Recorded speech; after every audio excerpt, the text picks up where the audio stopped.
Com part 1 Bharat में आर्थिक पर्यावरण इकोनॉमिक एनवायरनमेंट इन इंडिया। आज के लेक्चर में हम भारतीय अर्थव्यवस्था की जो कुछ मौलिक विशेषताएं हैं उसको हम कंटिन्यू करेंगे। पिछले लेक्चर में हमने काफ़ी जो विशेषताएं थी उनके बारे में जान लिया था।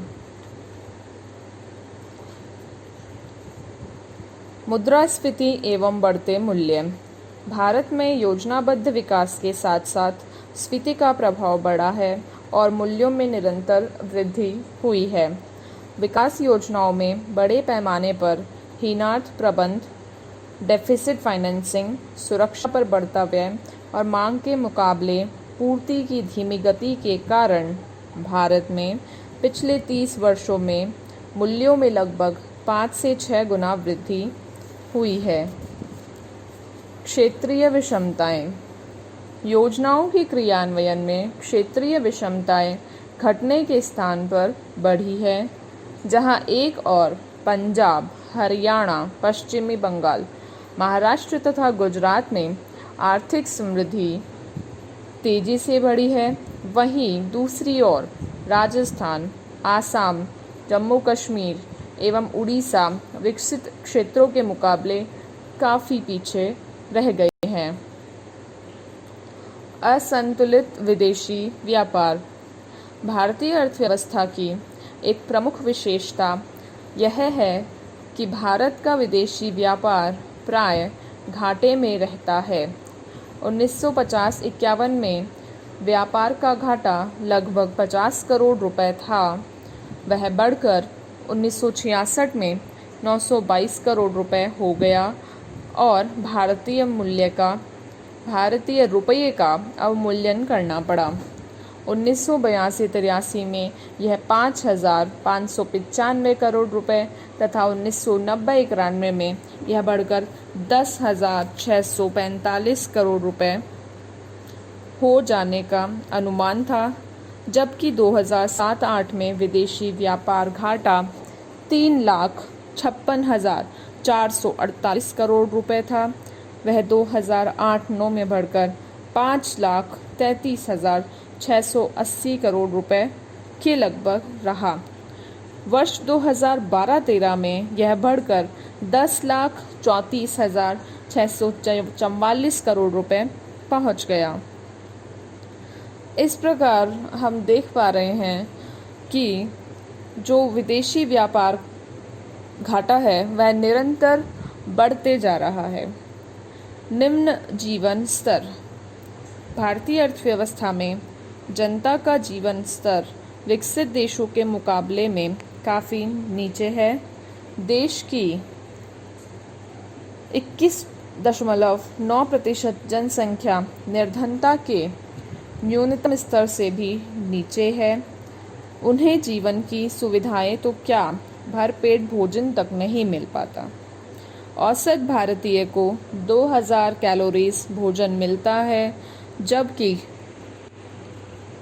3000 कैलोरीज जीवन के लिए अनिवार्य मानी गई है। आर्थिक उदारीकरण एवं वैश्वीकरण की ओर बढ़ती अर्थव्यवस्था। वर्ष 1991 से ही भारतीय अर्थव्यवस्था तेजी से आर्थिक उदारीकरण एवं वैश्वीकरण की ओर अग्रसर है। विश्व व्यापार संगठन के संस्थापक सदस्य होने के नाते भारत अपनी आर्थिक नीतियों जैसे कि कृषि नीति, औद्योगिक नीति, व्यापार नीति, राजकोषीय नीति, मौद्रिक नीति तथा विदेशी निवेश नीति में तद अनुकूल परिवर्तन और उदारीकरण की ओर अग्रसर है। पेटेंट अधिनियम MRTP एक्ट के स्थान पर प्रतियोगिता अधिनियम, फैरा के स्थान पर फैमा अधिनियम, व्यापार प्रतिबंधों में कमी, आयातों में छूट, विदेशी निवेशों के प्रति उदार दृष्टिकोण एवं रियायतें आर्थिक क्षेत्र में लागू कई सुधार कार्यक्रम इसके परिचायक है। विदेशी ऋणों का बढ़ता भार। भारत में विदेशी ऋणों का भार निरंतर बढ़ता जा रहा है। जहां 1980-81 में भारत पर विदेशी ऋणों का बकाया केवल 19,470 करोड़ रुपए था, वह बढ़कर 1990-91 में 1,63,611 करोड़ रुपए, लगभग 83.96 अरब डॉलर हो गया।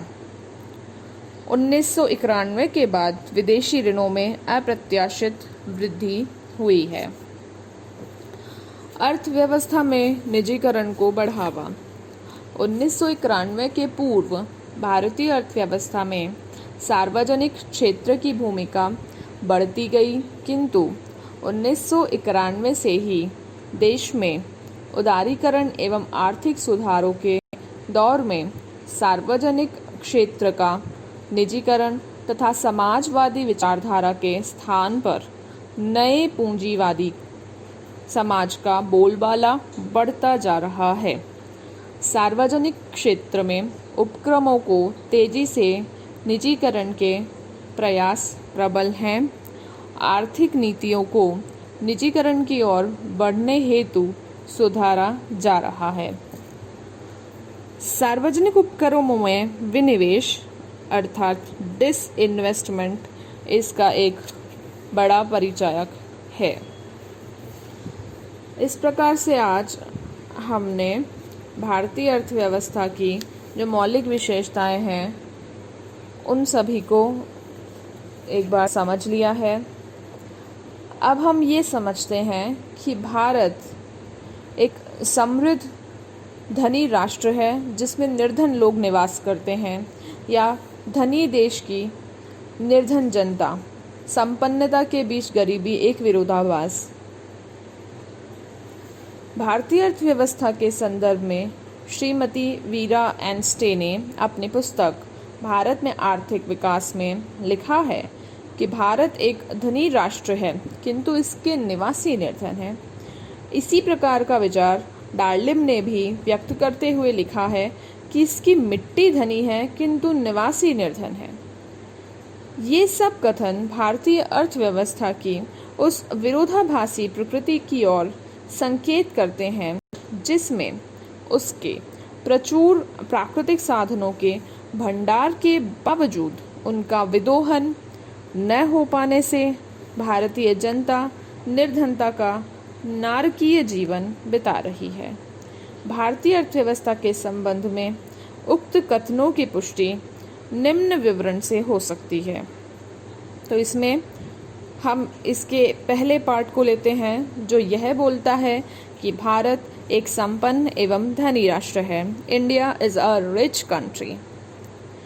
भारत की समृद्धि एवं संपन्नता की पुष्टि उसकी उत्तम भौगोलिक स्थिति, विशाल भूभाग, विस्तृत उपजाऊ मैदानों, प्रचुर प्राकृतिक संपदा एवं विपुल मानव शक्ति में निहित है, जिनका पूर्ण विकास एवं विदोहन किए जाने पर भारतीय जनता की प्रगति का मार्ग प्रशस्त हो सकता है। उत्तम भौगोलिक स्थिति। भारत अपनी भौगोलिक स्थिति के कारण धनी है। उत्तरी गोलार्ध के पूर्वी देशांतरों में भारत की मध्यवर्ती स्थिति के कारण यह विश्व के प्रमुख व्यापारिक मार्गों से जुड़ा हुआ है। कर्क रेखा देश के बीचों बीच गुजरने से भारत में उष्ण एवं शीतोष्ण जलवायु का श्रेष्ठ संयोग विविध फसलों के उत्पादन एवं उपभोग पर अवसर प्रदान करता है। उत्तर में उच्च हिमालय और दक्षिण में तीनों ओर कटाफटा सामुद्रिक किनारा भारत की सुरक्षा, उत्तम जलवायु एवं अच्छे बंदरगाहों के लिए उपयोगी है। विशाल भूभाग। भारत की संपन्नता इस बात में भी है कि यह विश्व का विशाल भूभाग है जो उत्तर से दक्षिण में 3,214 किलोमीटर लंबा तथा पूर्व से पश्चिम तक 2,933 किलोमीटर चौड़ा, लगभग 32.9 लाख वर्ग किलोमीटर क्षेत्र में फैला हुआ है। यह विश्व के कुल क्षेत्रफल का 2.4% भाग है, जिसमें विश्व की लगभग 17.2% जनसंख्या निवास करती है। उपयुक्त धरातल। भारत एक विशाल भूभाग ही नहीं, इसके भूभाग की प्राकृतिक धरातलीय बनावट भी इसको धनी बनाती है, जहाँ एक और पर्वतीय एवं पठारी भाग नदियों के उद्गम स्थान व वन संपदा के आधार पर खनिज संपत्ति के भंडार हैं। वहीं दूसरी ओर मैदानी एवं तटीय क्षेत्र कृषि के लिए उपयोगी है। धरातल की बनावट में भिन्नता विविध फसलों के लिए भी उपयोगी है। आगे की बात अब हम नेक्स्ट लेक्चर में करेंगे।